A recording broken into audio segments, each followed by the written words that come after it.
For the next example, let's look at life insurance and how it works, why it works, and how it's exactly the same as that raffle that we just looked at. Now, there is an insurance for every contingency. You can have flood insurance, fire insurance, car insurance, renter's insurance.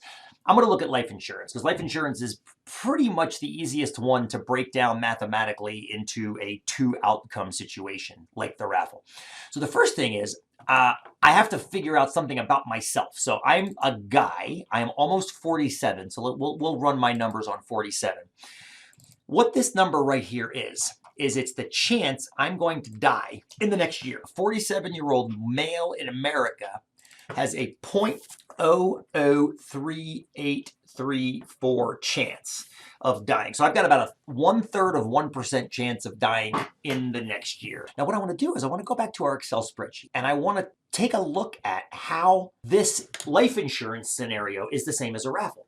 Because in the next year of my life, I'm either going to die or I'm not. The question is, which of those is a loss and which of those is a win?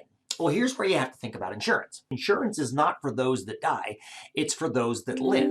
So the idea of insurance is that it leaves your family money to take care of themselves if you're gone. So winning is actually dying. Mathematically, it has to be, because losing means you didn't hit the jackpot. Winning means you hit the jackpot. Let's break this down more. We just figured out the chance of my dying within the next year is 0.00, I wrote this down, 3834. Okay, that's the chance I die before next year. The chance that I live, therefore, watch this. I'm gonna cheat a little bit. I'm gonna go equals 1 minus that. So I've got a 99.6% chance of living to next year. 99.6% chance of living to next year, a 0.4% chance of kicking off before next year.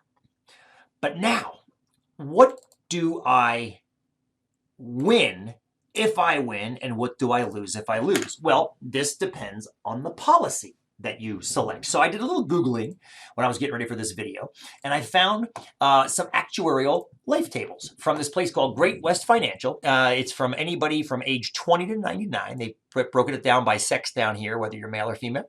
I don't know what uni-smoke means. I guess that means that it doesn't matter if you smoke or don't, they'll insure you at the same rate, which it's one of the reasons I probably would never go with Great West Financial. I would want to get a better rate for being a non-smoker, but whatever, just using them as an illustration. When you look down here at their rates, it says rate per $100,000 of coverage.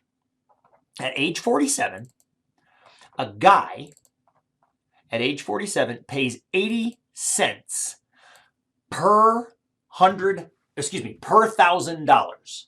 80 cents per $1,000, which would be 80 bucks per 100,000. So that's what we're going to do. We're going to purchase a $100,000 policy. I mean, according to this, I think that's the minimum. Yeah, that's the minimum I can purchase. I can go up to $3.5 million, but we'll just use a $100,000 policy as an example.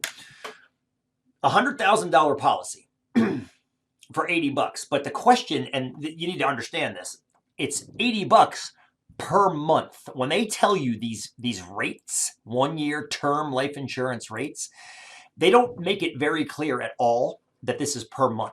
So actually, it's 80 bucks times 12 months for the year. You're paying 960 bucks a year for a $100,000 policy. So let's come back to the spreadsheet. If you lose, which means you live, you're going to be out 960 bucks. I mean, hopefully that makes sense. You're out 960. If you win, now remember what win means. Win means you die. Then your heirs are going to have that $100,000 technically less that 960 bucks up there. Okay, so they're going to end up with a net of $99,040. So these are the two payouts. If you lose, which means if I live next year, I'm going to lose 960 bucks. If I win, if I die, then my heirs clear $99,040. I'm assuming that I've paid the entire 960 up front. So what I want to look at is what actually is the average payout per policy. This is exactly the same as a raffle, except instead of buying a raffle ticket, you're purchasing a policy for the year. It's the same exact idea. Now here's what's kind of cool. Rather than creating that next column where I did this times this plus this times this, something hit me while I was making that last video. There's a command in Excel that does that automatically for you. Check this out. Equals sum product, left parentheses, then select the first column, comma, and select the second column. And then strike enter, and we come up with an average payout per policy of negative $576.60. Now, let's chat about this. What this means is, on average, a 47-year-old male is losing $576.60.